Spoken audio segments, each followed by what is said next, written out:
I said, we've got an easy win tomorrow, so it'll be no problem there. You know, when you don't... I'm saying, luckily, you know, we've got a little saving grace. We've got an easy win tomorrow, you know. It's be at Ellen Road. Every official probably won't be bribed under the sun, so, you know, maybe we won't have an opposition side that get away with 2 clear red cards in a game. Who's the red cards? What red cards are you talking about? Martinez. And what ones are these? Okay, he almost broke Nanto's ankle there, completely chopped him down in the box. Late tackle. Somerville, last man, clipped him down. We didn't even get a free kick. He also booted Bamford in the face while he was lying on the floor. Oh, I guess that doesn't count. Butcher? I mean, the referee would have given you his wife and kids to rate his guy. I can't lie. I was loving that tackle. I don't know what he's talking about, man. That was criminal decisions in the game, man. And actually, you know what, going back to that, yeah, you say why Rashford starting on the right. I think I know why, actually. It's because we had Strike starting there, who actually came off with a concussion, and he's been absolutely shocking at left back. So I think the idea was probably to target his pace at him. Oh, mate. But you know what? The idea in the middle. The thing is, the idea of Marcus Rashford on the right makes sense because you think direct, fast. But the reality is, he just doesn't play well on the right. He just doesn't. And it's about time we got to stop. We got to stop forcing it. Just put him on left. Put him in his strongest position. Why? Just put him in his strongest position. And let's get the result. But listen, I'm hoping Ellen Road, please just give me Sancho, Rashford 9. And Anthony's not actually fit. So Sancho on the right, Rashford on the left. No, sorry, what was that say? Sancho on the right. Rashford needs to go into the middle, into the 9. Anthony gonna come that scares me. I don't like Rashford in that 9. On the left. Sorry, Garnacho on the left, Rashford 9, and Sancho on the right. Please, I do not want to see Weghorst starting, man. Please, Sancho coming. Sancho was all right. His goal was very fluky. He also had a really good that save. Melier's got to have that. He's got to save that. That's what annoys me, man. Listen, he does it all the time. We have the game in the back of our hand. But I'm happy for Sancho. One through his hand. I'm happy for Sancho. Thank you. But talk to me though. I was going to say. With Jadon Sancho though, is that like a big positive now coming back? Obviously, he came back with a big ovation midweek cup game. Yeah. Now he's obviously got that first goal. Is it now time start him, see what he can really do, and see if he can make that difference second half? Obviously, it's almost like a new signing, isn't it? Yeah, I mean, in a way, but everyone, look, nobody really knows the full extent of what was going on with Sancho. We know apparently there's some mental situations. There was obviously physically as well. He wasn't up for it as well. So he had to sit down with Ten Hag, and that's what they decided to do. But also, I think there started becoming a point where Sancho didn't look like he was enjoying his football. I think the Gareth Southgate taking Saka and Rashford, who rightfully so went to the World Cup, but you got to remember Sancho is one of the 3 who were part of this whole racial abuse situation. And when you see them two elevate and they're in the World Cup, you got to look at when Sancho's form really started dropping. It's after that final final friendly call-up came, and he wasn't in that England squad. So that World Cup hope was gone. And from there, he crashed, and it looked like he weren't enjoying the football. And now you see when he's come back into the game, he's tweeted a few times like, so glad to be back, missed this feeling. It feels like he now loves the game again. You take it away from him, you realise what you have in life, bro. Come back and start playing. And I think we're talking about man management of Potter and all this type of stuff. That is man management. Sometimes you gotta be deeper than just the pitch. Exactly. You gotta have that life skills about you, and that's what Alex Ferguson had brilliantly. And I'm happy to see it. And hopefully, as you said, it could be like a new signing for us, and we need it. Just give us a little bit of Dortmund, Sancho, and you got a top player there, man. Yeah. You know what I mean? So, what do you think? See. Yeah, absolutely. I love that about Ten Hag.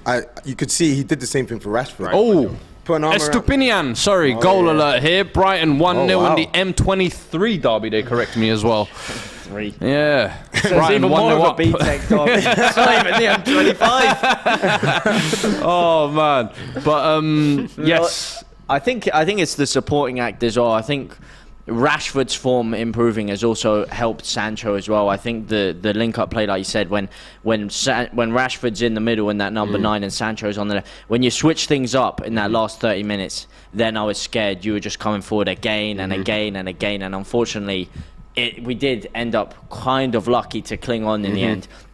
You were doubling up on the left with Shaw and Sancho coming down that side, really so much better, targeting Ayling, and Rashford in the middle. He's got everything, man. Just don't stop honestly. I was gonna say Don't because start him. Yeah, but Weghorst, I mean, look, I think He should be- you're putting too much discredit on him and No, not no. enough He's credit a good on player. Voba. Because Voba, look, he was thought he was arguably brilliant. man He of the was. match. that off the line. Off the line clearance with the head, he I'm not was trying to discredit phenomenal. him. Not trying to that discredit game. Voba. Weghorst should not start. Because I'm being They told in my bought him production are to be saying someone Flex to is be a in the back different saying preposition. He must start. He should not start. Who must start? Weghorst. Why? Oh my Why God. should he start? He's Flex not good is a enough. crook, man. Flex is a crook. He knows. Since when was he good enough for Man United? Like, what's going on here? Am I going insane or something? People are like, oh, good signing. It's an okay Brighton. signing. I think there was that Goldbridge clip went viral, and then all of a sudden, You know what? I don't Brighton know. I also feel like- like this would be he's a good bench shot option. sales. Bring him on if it's not working and you just want to go direct route one. But he should like his role for Holland. He should not be starting. Yeah, He shouldn't. my thing is, look, when you sign average, I say it, look, you sign average, you get average. You know what I mean? And Weghorst, with all due respect, is an average player. He scored 2 goals in 20 for Burnley. They said it's because of no service or whatever. He does decent at Besiktas. And he comes back to Manchester United in a way where it was kind of just a desperation kind of signing. And the thing that made me laugh is because, a lot of United fans were talking about plan B. He's going to be plan B, plan B. I said to Man United fans, do you know we have Martial as our striker? You guys really think this guy's going to be plan B? He's not. Martial's not going to be fit. We're going to be seeing a lot of Weghorst. That's exactly what I said. We're going to see a lot of him. Now, if he was coming on last 15 minutes, long ball to him and try and hope, he doesn't even win headers, by the way, but if you do last 15 minutes and he's here to kind of scrape the game, Press and cool, give energy, then yeah. that's nice. But the fact is, we are now relying on Wout Weghorst to be our striker, our number 9, to lead us into Champions League, FA Cup finals, Europa League final, win us the Carabao Cup. Well, no, I'm you've seriously still got concerned. Rashford there, like you said. I would- But all right, Sunday then. I would just play Rashford up Weghorst, top. you take him out. How do you actually see yourself getting a result on Sunday? Well, you said in And it. How do, I Ellen see, Rhodes. how do I see myself getting a result? How do you see I would- yourself coming to the real, the theatre of not dreams, the theatre of orgasms, the theatre Oh, Lord. of magic? Do you know what's so coming funny? The theatre to of screens. I want to The know king what of magic kings. because it Theatre says of here no in the last trophies. 8 games you haven't won any. You've drawn 4 and lost 4. Well, look, this is this Sounds like the theatre of forget screens, bro. A Yeah, horror no, show. that's Horror show. fudging of the numbers, some sort of tax. There's FFP fudging of numbers there going on. Different story when the big dogs come to town, man. When you got Man United coming, I know we lost there last year. A couple of fluky. No, goals in there, we're but- sniffing blood, man. We're sniffing blood. we No, saw what mate, happened you're in the last sniffing 45. something, but it's not blood. If you think that you're getting something We saw on the Sunday, last son. 45, you know what I mean? We saw the last 45 and we realized, look, this team are inferior to us. Let's kick into come gear on. and let's get our 3. You were Let's get 3 lucky. points. We didn't get the 3 points, but we're gonna look at you guys and be like, look, you guys were on your knees in the last 30 minutes, last 45 No, that's minutes. not strictly true. We had so some we're good gonna be on it. chances So we're in gonna be there. on it, and we're gonna go to Ellen McKennie Road, was running and the we're gonna get a midfield, mate. result. Without Casemiro in that midfield, you were getting Key. ran over.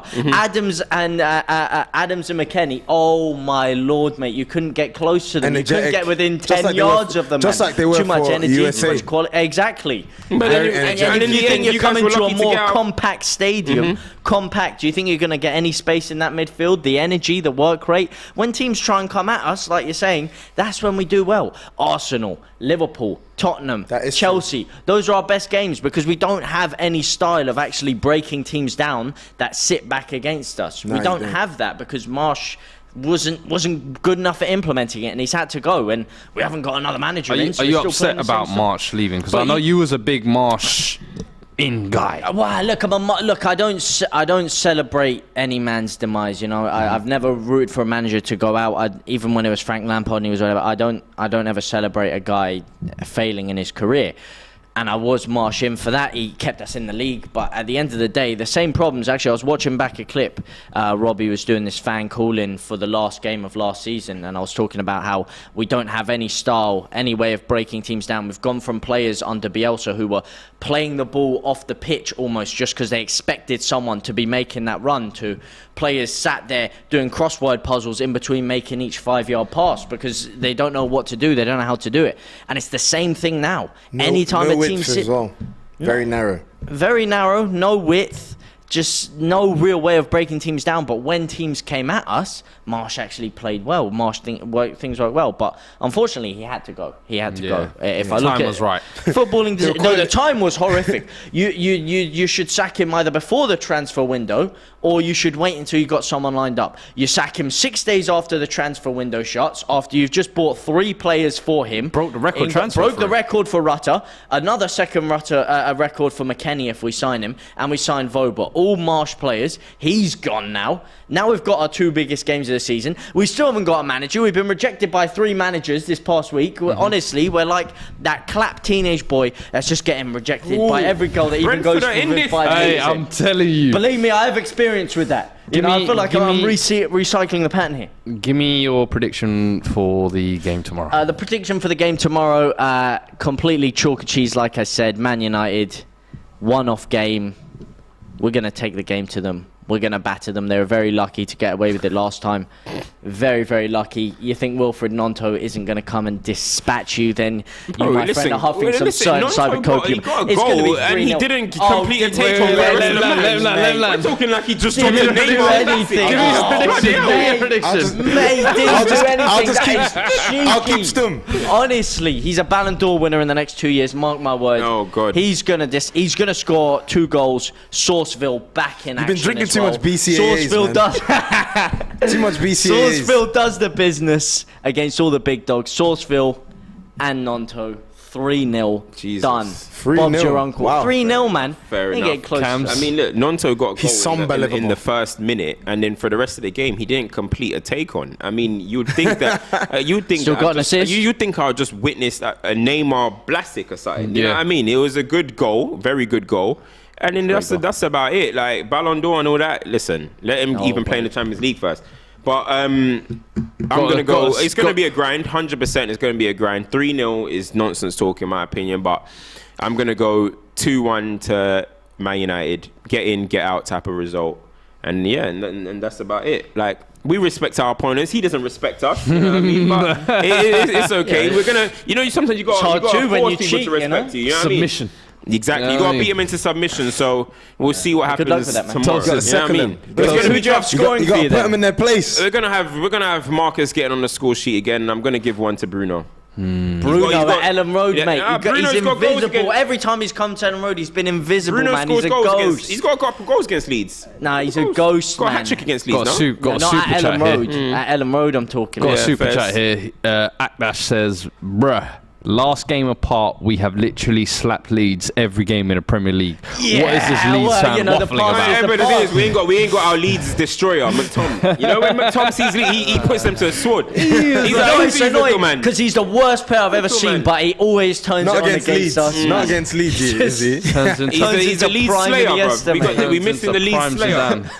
Prime Zidane whenever it comes to playing Leeds, and I believe we've just gone over 35 minutes in a lot of these games.